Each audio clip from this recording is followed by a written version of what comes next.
A company operates 4 resorts labeled A, B, C, and D. Use Hamilton's method to apportion 116 LED TVs to the resorts. Suppose the number of TVs to be apportioned increases from 116 to 117. Use Hamilton's method again. Will the Alabama paradox occur?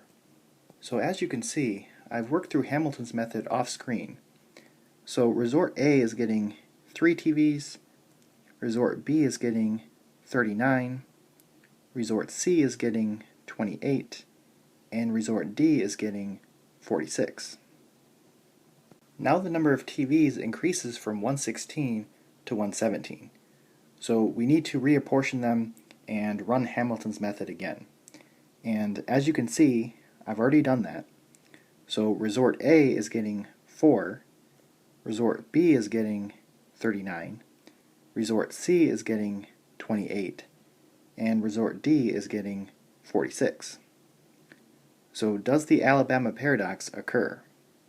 Well, A went from 3 to 4, B went from 39 to 39, C went from 28 to 28, and D went from 46 to 46.